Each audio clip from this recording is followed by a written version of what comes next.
Muy buenos días, amados hermanos. Soy su amigo y hermano, el pastor Felipe Mendoza, y les hago compañía.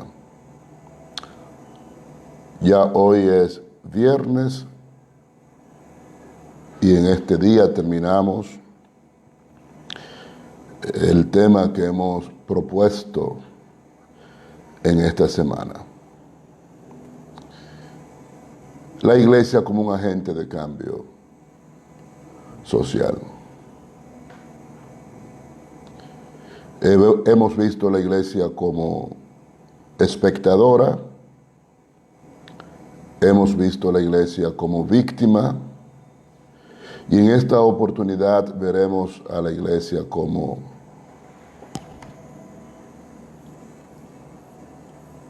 un agente de cambio social. Tenemos motivo para estar satisfechos con nuestro Dios, porque Él nunca nos ha faltado. Siempre ha dicho presente en nuestras necesidades, en nuestros gozos, en nuestra derrota, en nuestra victoria, en todo lo que tenga que ver con nuestra vida. Dios siempre ha dicho presente. Nunca nos ha dejado, nunca nos ha desamparado. Él es fiel, Él es verdadero. Estamos satisfechos con Dios, nos sentimos a gusto con Él, y nosotros queremos continuar nuestra relación con el Dios Todopoderoso que nos ha apartado para ser sus representantes, para ser los multiplicadores de su reino aquí en la tierra. Nuestro tema de hoy: la iglesia, un agente de cambios.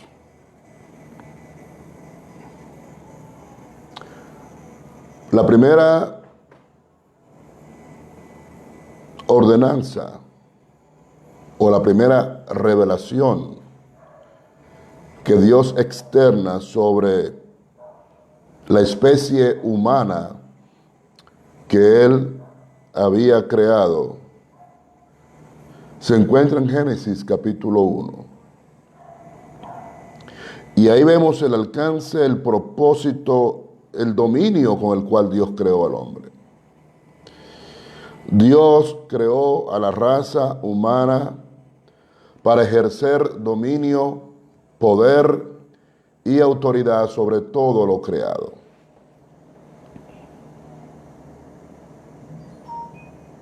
Dios no creó al hombre para que fuera esclavo ni del pecado, ni de la miseria, ni de la enfermedad, ni del quebranto, ni del mismo hombre.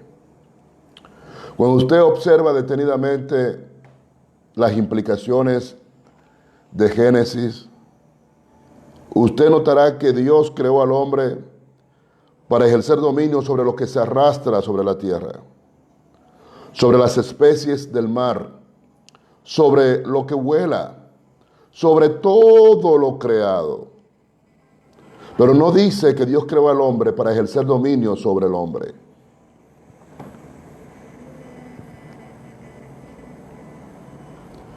Y desde ahí comienzan las maquinaciones de los enemigos de la verdad a ir contrario a la voluntad, al plan y al propósito divino. Dios no creó al hombre para ejercer dominio sobre el hombre. Dominio en el orden de esclavitud. Dominio en el orden de imposición. Dios creó a Adán y le dio dominio sobre todo lo creado. Manlacá. Manlacá es dominio. Es la facultad que tiene el ser humano de recibir un territorio asignado y desarrollarlo. Desarrollarlo políticamente, culturalmente, económicamente, en el área de la agricultura, todo lo que sea desarrollo. Dios le dio dominio, le dio manlacá al hombre para que el hombre domine, para que el hombre se desarrolle sobre el territorio asignado. Cabe decir que en ese territorio estaban todas las exigencias que el hombre necesitaría en el futuro para lograr ese desarrollo.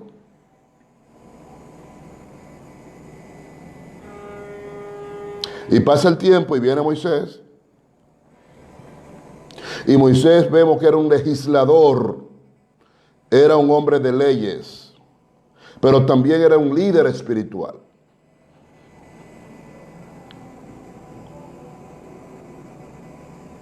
Él fue el instrumento que Dios utilizó para libertar al pueblo de la esclavitud egipcia.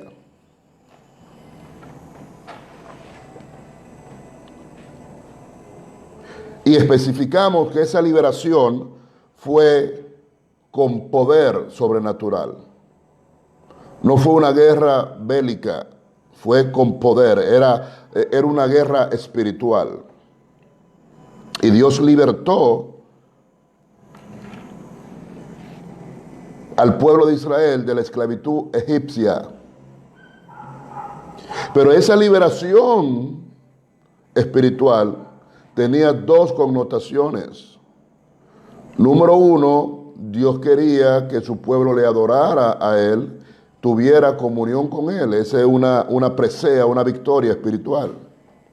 Pero Dios también proveyó los elementos para que ese pueblo se desarrollara políticamente, económicamente, intelectualmente, que tuviera su propia cultura, que tuviera sus propios fundamentos políticos basamentados en las Escrituras y en la palabra de Dios. Entonces Moisés liberta al pueblo para que tenga comunión con su Dios, pero también liberta al pueblo para que se desarrolle conforme a las exigencias y a la prerrogativa que Dios estableció. Debería despertarnos curiosidad que cada líder espiritual que había en un momento determinado de la historia de Israel tenía un líder político. O a lo inverso, que cada rey tenía un profeta. Para que haya el equilibrio perfecto. Para que el pueblo crezca con su padre y con su madre. Que crezca espiritualmente hablando y que crezca en lo que a lo humano se refiere. Y lo humano es un abanico que arropa la política, la economía, lo social, todo lo que sea interrelacionarse el uno con el otro.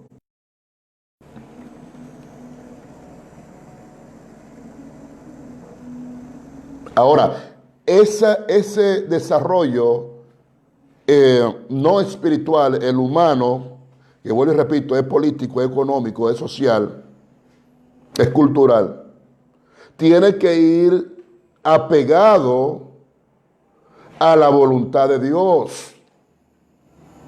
Tiene que ir conforme a las exigencias que Dios demanda. Cuando usted lee primero de Samuel, capítulo 8, versículo 1 hasta el versículo 3,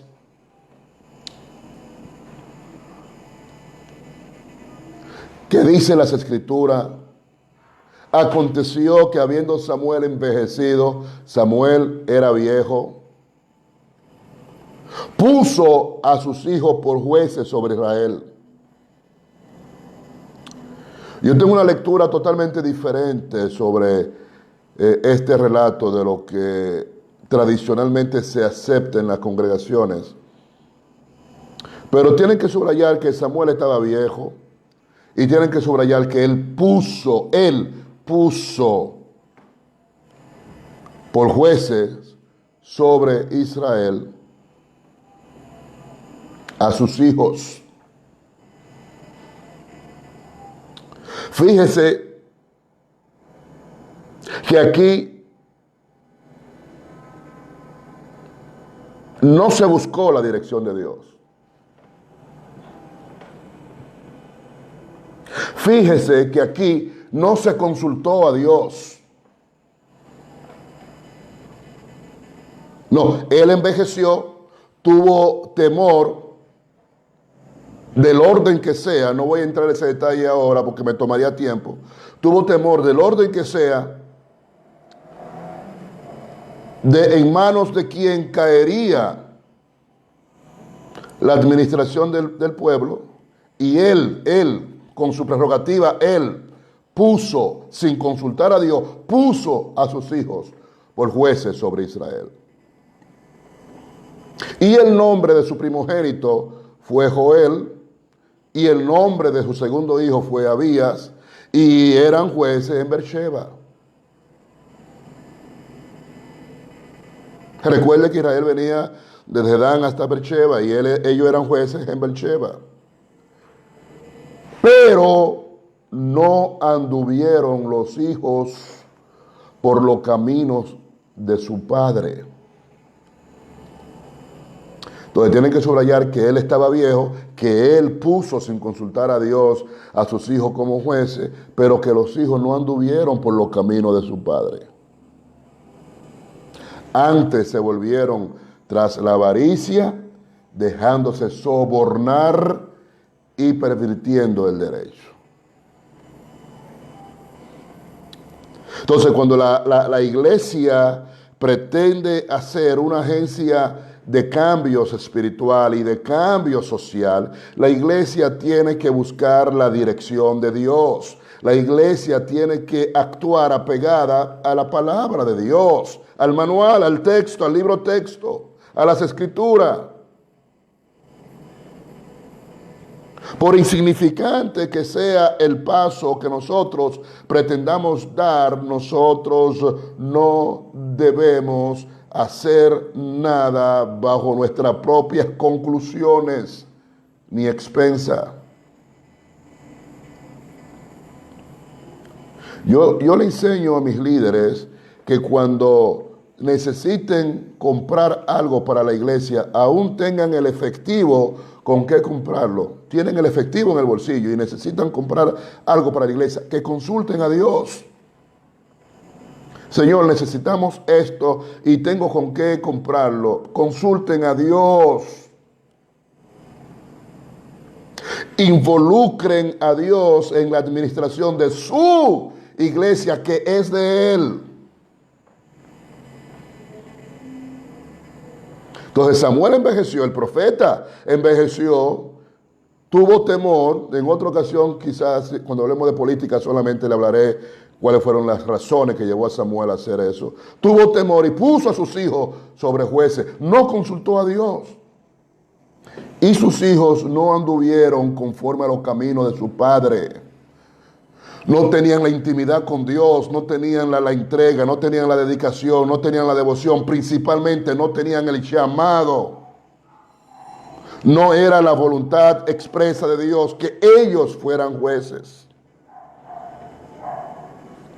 No tenían esa formación que te la da la experiencia misma de ejercer un ministerio conforme y sujeto a un llamado.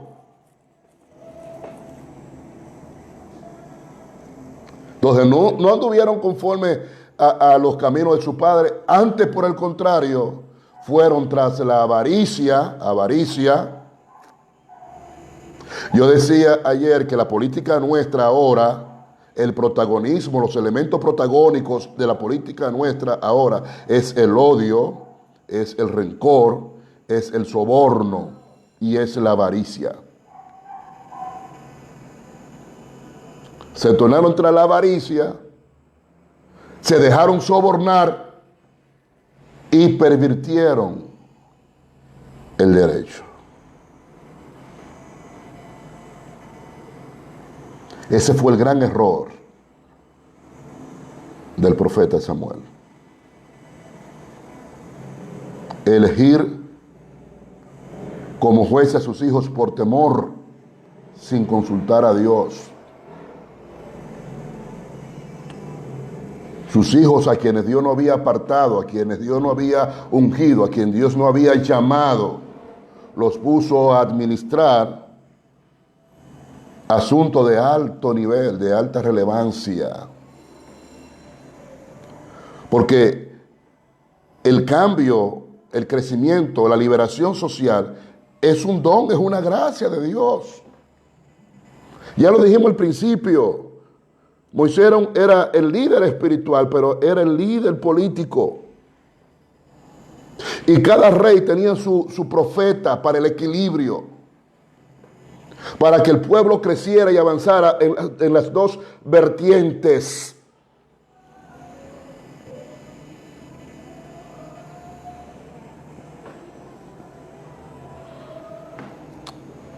Cuando Jesucristo establece su iglesia, en el libro de Hechos, capítulo 6, y la iglesia iba creciendo, porque la iglesia tiene que crecer. Le dije que todo lo natural se regula por el crecimiento. Cuando un elemento natural no crece, no se multiplica, está enfermo, tiene problemas. Hay que intervenirlo o hay que extirparlo. Entonces la iglesia en el libro de Hechos, capítulo 6, crecía. Número 1, crecía. Y la iglesia en ese momento, aunque nació de judíos, tenía personas no judías, Goyim dijimos, que estaban alabando al Señor y que eran parte de la iglesia. Y también habían judíos que habían nacido fuera de Israel, que también eran parte de la iglesia.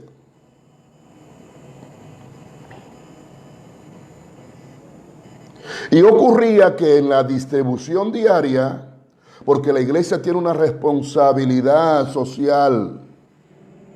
La iglesia no es nada más coros, alabanzas, himno, oración, oración, oración, coros, alabanza, himno, palabra. Eso es las exigencias espirituales, pero también tenemos unas exigencias sociales.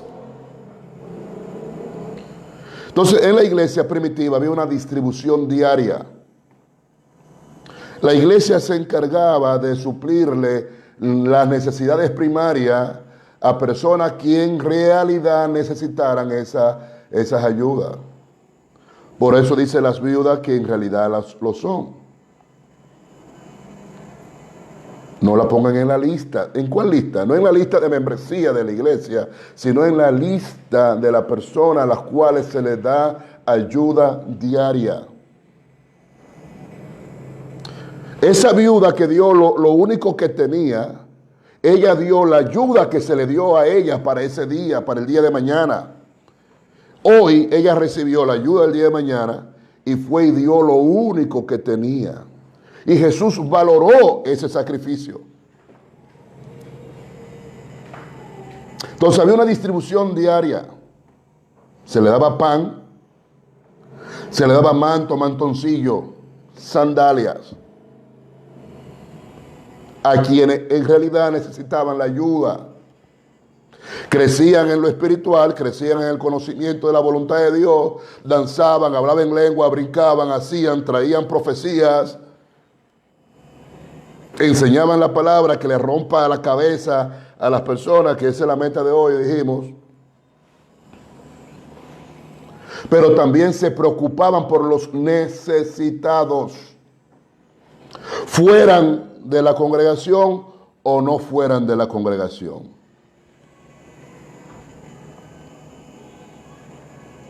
Y esto provocaba crecimiento en la iglesia.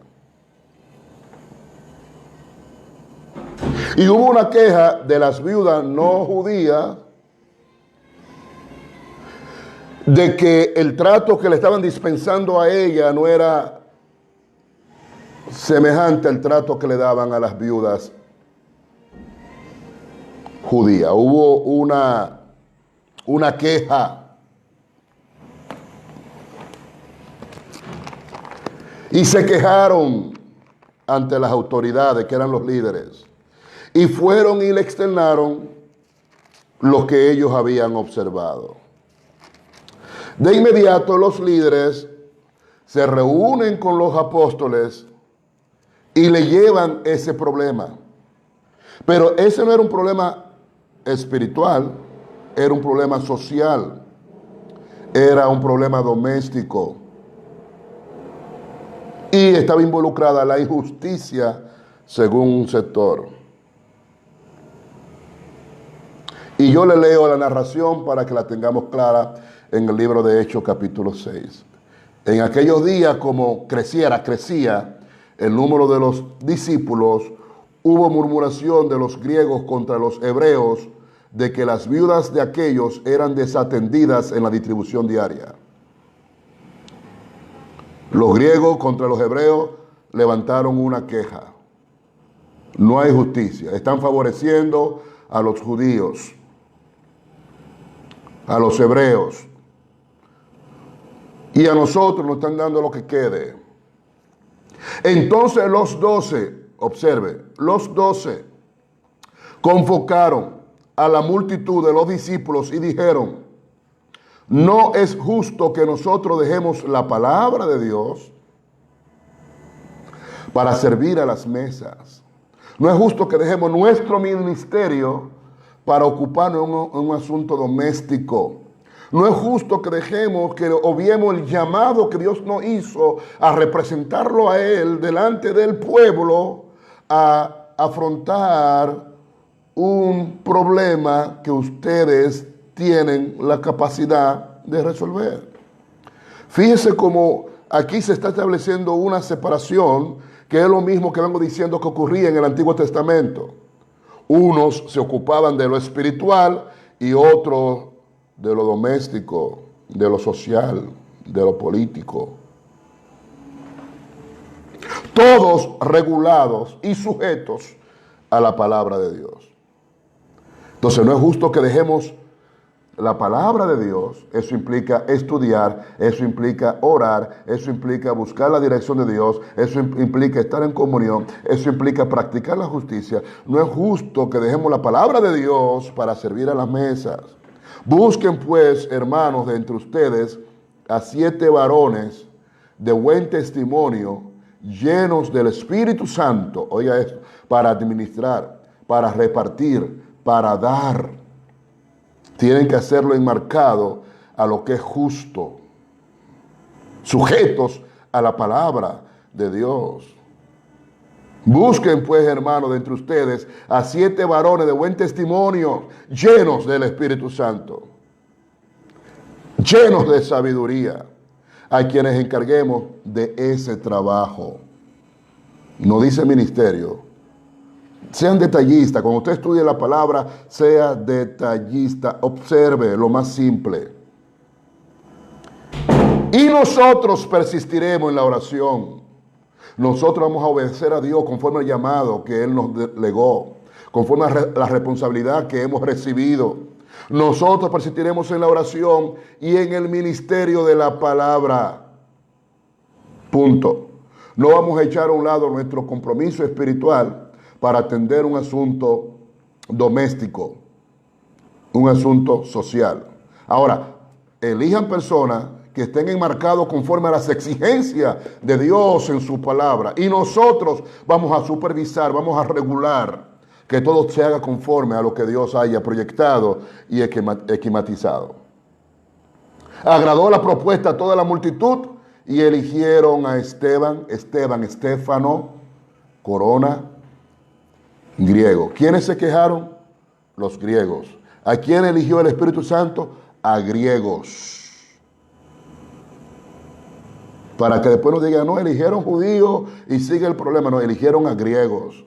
La queja vino de los griegos, entonces el Espíritu Santo los llevó a ellos a que eligieran a griegos. Esteban, griego. Varón lleno de fe y del Espíritu Santo. Oiga, para repartir y para dar fe y Espíritu Santo. Porque hay que hacerlo dentro del marco de la justicia, de la equidad. Lo que nuestros políticos desconocen. No conocen lo que es justicia, no conocen lo que es equidad. No conocen lo que es respetar la voluntad y la decisión del pueblo para repartir justicia y equidad. Esteban, a Felipe, griego, a Prócoro, griego, a Nicanor, griego, a Timón, griego, a Parmenas, griego, y a Nicolás, que era un prosélito de Antioquía. Un prosélito, alguien que deja su fe y acepta la fe de Israel. Todos eran griegos, a los cuales presentaron ante los apóstoles, quienes orando para repartir, orando, les impusieron las manos, y crecía la palabra del Señor, y el número de los discípulos se multiplicaba grandemente en Jerusalén. También muchos de los sacerdotes obedecían a la fe. Esa elección de los diáconos en Hechos capítulo 6 la motivó una necesidad social. El diácono no está para ponerle traba al pastor cuando quiera abrir una puerta para ensanchar una visión. No, el diácono fue electo para afrontar y resolver situaciones sociales.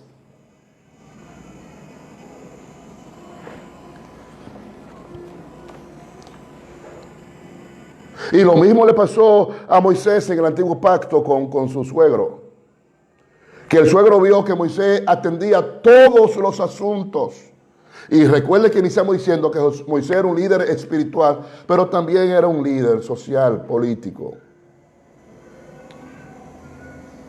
Y él se sentaba de que salía el sol hasta que el sol se acostaba, resolviendo todos los asuntos. Y el suegro, que no era el hombre del llamado, pero que tenía visión, el suegro, que no era el representante de Dios, pero que tenía tacto y tenía visión, se sentó con Moisés y le dijo: Moisés, tú lo estás haciendo mal. ¿Cómo es que tú estás juzgando todos los asuntos? Tú juzgas lo espiritual, pero también juzgas lo doméstico. Tú lo estás haciendo mal, te vas a cansar, te vas a explotar y el pueblo se va a cansar de ti. Y cuando tú no seas más, el pueblo se va a buscar otro líder. Recibe este consejo que te voy a dar. Divídelo en grupitos de 10 en 10, de 20 en 20, de 30 en 30, de 40 en 40, de 50 en 50. Y pon sobre esos grupitos personas que lideren esos grupos conforme a su capacidad. Y que ellos atiendan los asuntos menores, los asuntos domésticos, de vestimenta, de calzado, de receta, de alimento, que ellos resuelvan eso. Y que los asuntos mayores de envergadura te lo traigan a ti, los espirituales, en donde tú tengas que consultar a Dios y tengas que tener activo el ministerio, el don con el cual Dios te invistió. La iglesia es un agente de cambio social. La iglesia no puede estar de espalda a las necesidades del pueblo. Y establecimos bien claro en las entregas anteriores que no tenemos que militar en ningún partido político. Todos los partidos políticos que hemos tenido, que nos han gobernado, nos han engañado, han malversado los fondos del Estado, nos han ultrajado, nos han vejado, han ignorado la voluntad del pueblo, todos. Y las ofertas políticas que tenemos ahora, ninguna se vislumbra que tenga respuesta, que tenga salida a las necesidades del pueblo. Eso está claro en todos los videos que hemos compartido en esta semana. Entonces la iglesia, que es un poder, la iglesia, que es una autoridad, tiene que buscar conocimiento. ¿Cuál es el alcance? ¿Cuál es la facultad? ¿Con cuál prerrogativa la iglesia ha sido investida?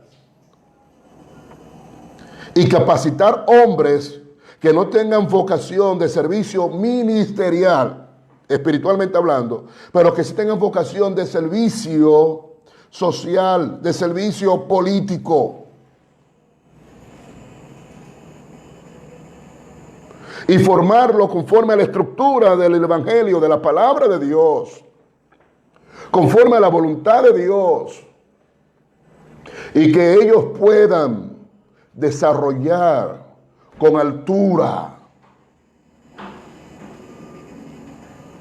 una distribución equitativa, justa, dentro de las exigencias de tu comarca. Comience por su calle, de su iglesia, y vaya ampliando la visión y coja otra calle y arrope toda tu comarca, toda tu comunidad. La iglesia tiene poder. Le dije que el poder de la iglesia supera al poder político y al poder económico. Cuando usted sabe ejercer el poder que usted tiene, el poder político, el poder económico, tiene que rendirse delante del hombre y de la mujer de Dios que sabe qué es la responsabilidad con la cual Dios lo ha apartado.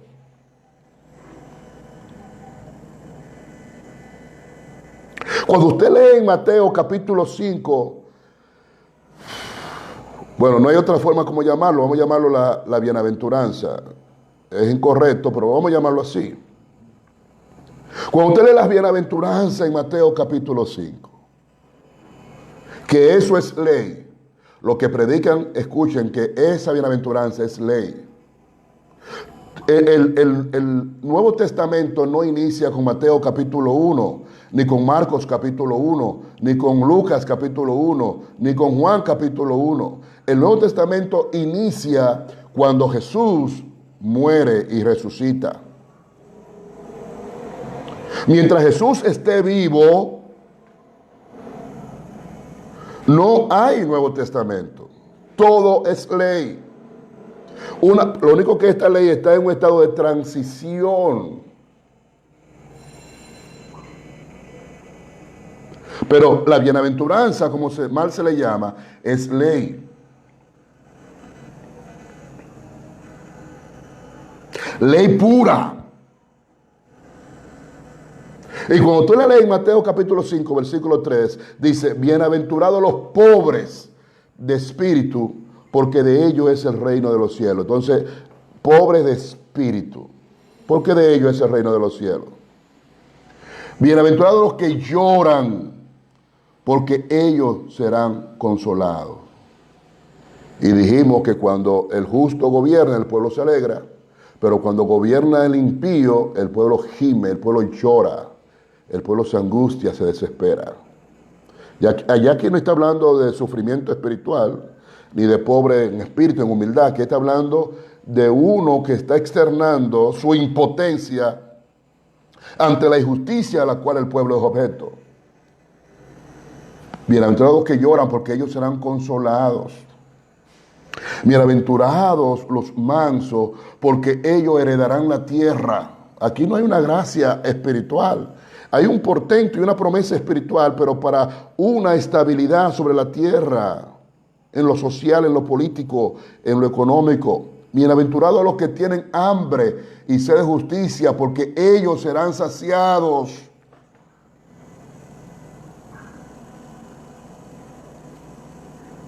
La justicia es injusta. No hay justicia en el impío. Bienaventurados los misericordiosos, porque ellos alcanzarán misericordia. Bienaventurados los de puro corazón, porque ellos verán a Dios. Fíjese cómo va mezclando lo espiritual y lo social, lo espiritual y lo político, lo espiritual y las exigencias del pueblo. Lo va mezclando en la bienaventuranza para que usted sepa que ese es el equilibrio. Y sobre ese fundamento es que la iglesia tiene que trabajar, que obrar, que expandirse, que desarrollarse. La iglesia que no se identifica con las necesidades de la colectividad es una iglesia a la cual la colectividad rechaza.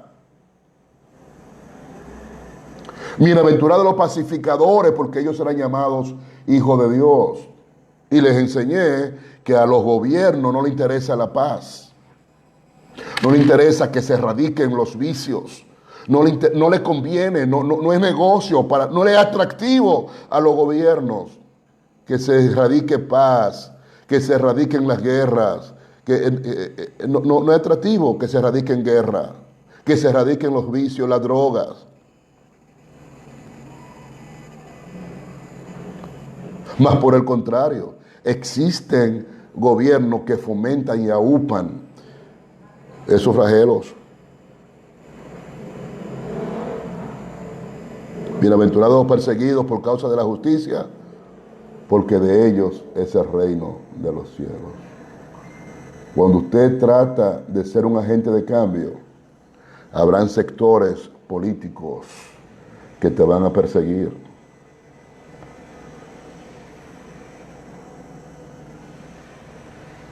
Que no le conviene tu filosofía, tu perspectiva de vida, tu visión.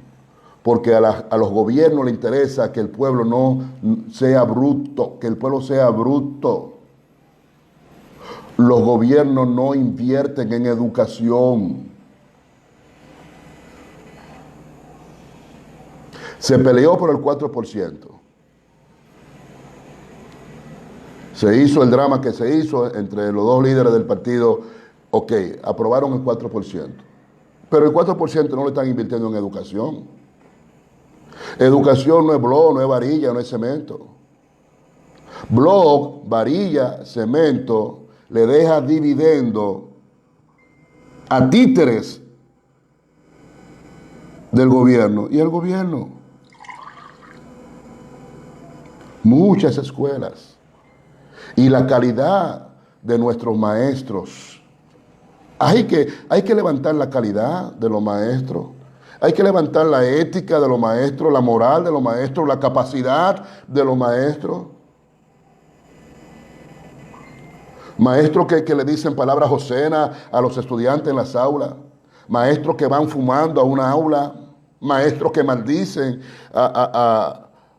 a los estudiantes, maestros que hablan de sus infidelidades, de sus usanzas íntimas por teléfono delante de los estudiantes, maestros que no dominan las materias que ellos imparten.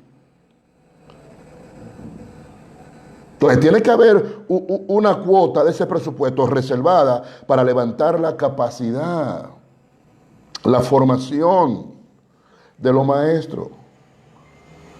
Hacer muchas escuelas, sembrar mucho cemento, mucha varilla, le da rating al gobierno, porque ellos viven de eso. Yo hice, yo torné, yo hago más que el otro, yo hice más que el otro, yo tengo más relaciones que el otro. Eso es lo que ellos buscan, propaganda, promoción. Y la calidad del maestro, igual o peor. Y la calidad del producto final que nuestros estudiantes, un fiasco, una vergüenza. Si el estudiante no tiene padres que lo encaminen a formarse como es debido, pasaríamos vergüenza con nuestros profesionales. Esa es la realidad. Y la iglesia no puede obviar eso. La iglesia tiene que trabajar eso. Por eso yo les recomiendo a toda iglesia que pueda que levante colegios de alta calidad, con alta administración, con alta gerencia. Y ahí están aportando a las exigencias de lo social. Buena educación que salga del seno de la iglesia. Principios éticos, morales, definidos. Bienaventurados los perseguidos por causa de la justicia, porque de ellos es el reino de Dios, de los cielos. Bienaventurados vosotros cuando os insulten y os persigan y mintiendo digan toda clase de mal contra ustedes por mi causa. Alégrense y exaltad, porque es grande vuestra recompensa en los cielos. De hecho, así han perseguido los profetas antes de ustedes. Entonces, la bienaventuranza, como se le llama, es, número uno, es ley. Hasta que Jesús no muera y resucita, eso es Antiguo Testamento. Cuando Él muera y resucite, comienza entonces la gracia y comienza la Brihadaisha, el nuevo pacto. Antes de que Él muera y resucite, es ley. La bienaventuranza, Mateo 5, es ley pura, ley. Y está enfocado en lo espiritual y está enfocada en lo social.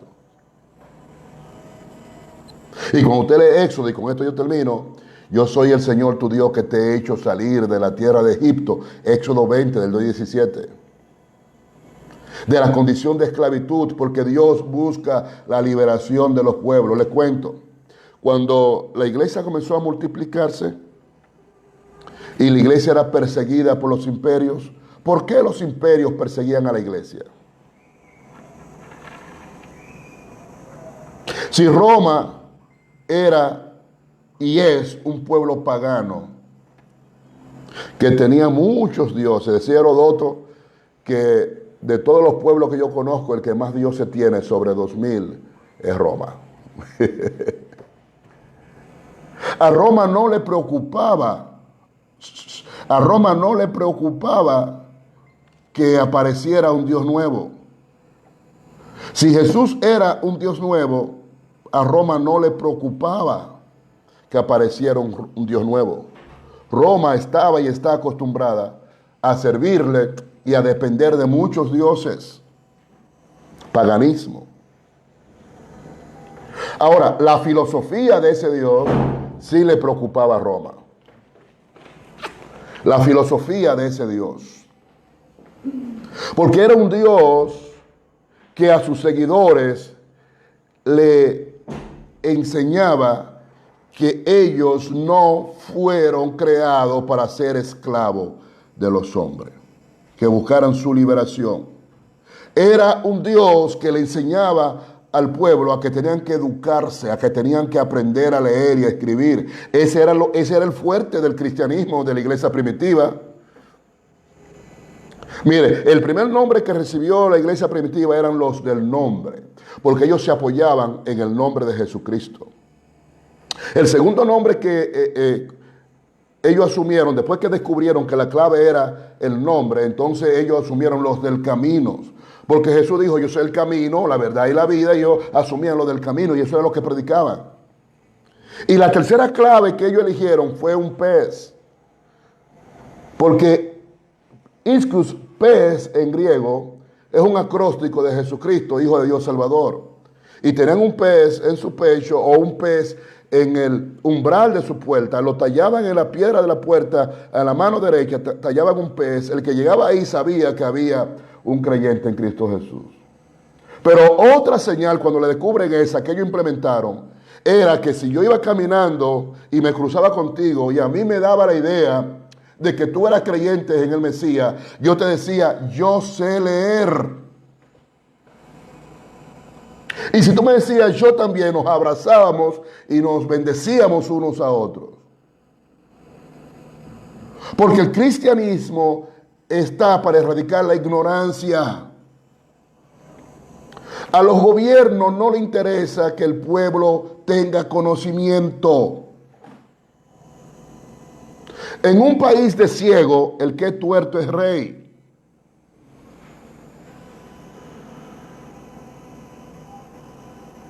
Y la falta de formación, de conocimiento, de educación, nos hace ciego y permite que cualquier tuerto nos dirija.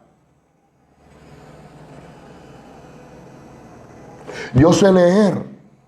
Y por eso era que el imperio perseguía a la iglesia, no porque estaba presentando un Dios nuevo. A eso ellos no les preocupan. Mientras más dioses hayan, mejor, no hay problema. Tenemos capacidad de adorar todos los dioses que nos manden. Pero su filosofía, su enseñanza, la liberación que le impartían al pueblo, la visión que le ampliaban al pueblo, al imperio no le convenía. Y arremetían en contra de la iglesia. Y le ponían tareas de trabajo tan fuertes que no tuvieran ánimo de cultivar su fe.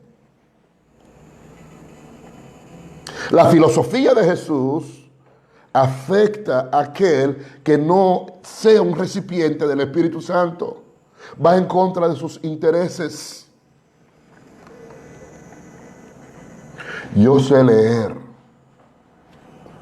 Y yo también. Que Dios te bendiga. Porque cuando se reunían en casas, yo le dije que el orden de culto no es, tú diriges 10 minutos de oración, tú diriges el devocional, tú el cultural, tú con una oportunidad. No, ese no era el orden de culto. El orden de culto era educarlos, capacitarlos y estudiar. Y sí oraban y sí cantaban, pero no con el orden que nosotros tenemos ahora. Y capacitarlo a ellos en las experiencias del diario vivir, conforme a las prerrogativas de las Escrituras. Que su vida se confundiera con lo que las Escrituras exigían. Que tuviera una armonía entre mi vivencia, entre mis metas, entre mi forma de adquirir riquezas. Una armonía con las Escrituras para que tenga la aprobación de Dios. Yo soy el Señor tu Dios que te ha hecho salir de la tierra de Egipto, de la condición de esclavitud. El Evangelio liberta a los pueblos. No tendrá otro Dios frente a mí, espiritual. No tendrá ídolo ni imagen alguna de lo que hay arriba en el cielo, ni en la tierra, ni debajo de la tierra, ni en las aguas debajo de la tierra. No te postrarás ante ellos ni les servirás, puesto que yo, el Señor, soy tu Dios, un Dios celoso, que castiga la culpa de los padres en los hijos hasta la tercera y la cuarta generación para aquellos que me odian, pero que muestra su favor hasta 1000 generaciones para aquellos que me aman y observan mis mandamientos. No pronunciarás en vano el nombre del Señor tu Dios, puesto que el Señor no dejará impune al que pronuncie su nombre en vano. Acuérdate del día del sábado para santificarlo. 6 días te fatigarás y harás todo su trabajo, pero el séptimo día es el sábado en honor del Señor tu Dios. No harás ningún trabajo, ni tú, ni tu hijo, ni tu hija, ni tu esclavo, ni tu esclava, ni tus animales, ni el forastero que habita junto a ti, puesto que el Señor ha hecho en 6 días el cielo y la tierra y el mar y cuanto en ellos hay, pero ha descansado el día séptimo. Por eso el Señor ha bendecido el día del sábado y lo ha declarado sacro. Honra a tu padre y a tu madre. Para que se prolonguen tus días en el país que te da el Señor tu Dios. No matarás, no cometerás adulterio, no robarás, no vas a proferir falso testimonio contra tu prójimo, no desees la casa de tu prójimo, no desees la mujer de tu prójimo, ni su esclavo, ni su esclava, ni su buey, ni su asno, ni nada que pertenezca a tu prójimo. Cuando usted mezcla Éxodo capítulo 20 con Mateo capítulo 5, usted tiene el equilibrio de sobre cuál fundamento la iglesia tiene que regularse. En lo ético, en lo moral, en lo social, en lo político y en lo espiritual. La iglesia es un agente de cambio social. Cuando la iglesia llega, cambia. Cuando llega la voluntad de Dios, cambia.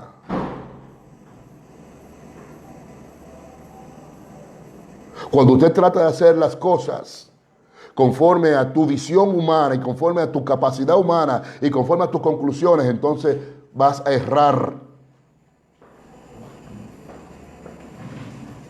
Tenemos que involucrarnos en lo social, pero sin desligarnos de lo espiritual y sin dejar de buscar la dirección de Dios para que seamos efectivos. David propuso llevar el arca de Dios a la ciudad, pero él utilizó salidas propias de él. Él pensó como un rey humano y quiso darle el trato humano que se le dan a los reyes humanos al arca.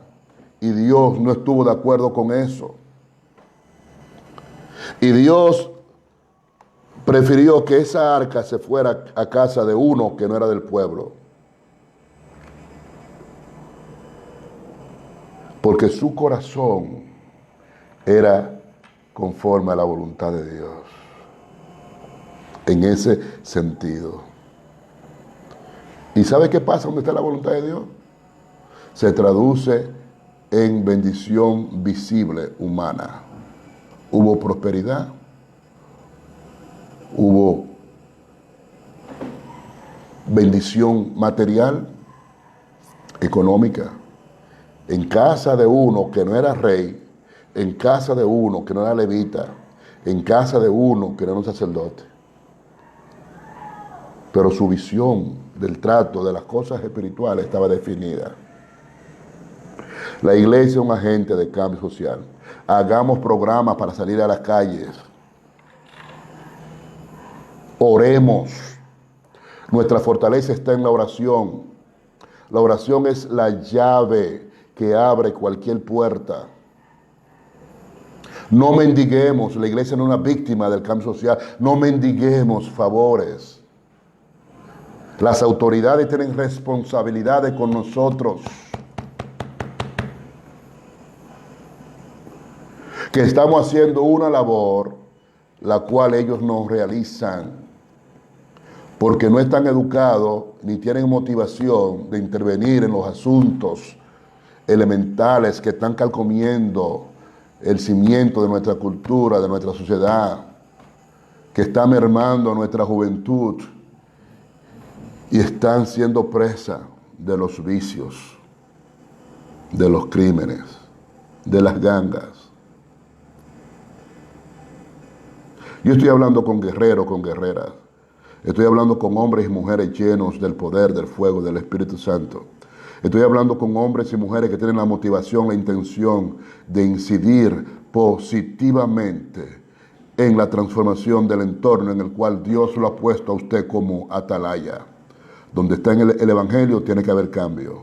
Cambio espiritual, cambio político, cambio social, cambio económico, cambio cultural. Así termina esta entrega de la iglesia, un agente de cambio social. Consideraré las sugerencias de los temas que quieren que trate en la semana próxima. Elegiré uno y lo compartiremos durante toda la semana. Espero contar con su respaldo en el nombre poderoso de Jesús. Amén.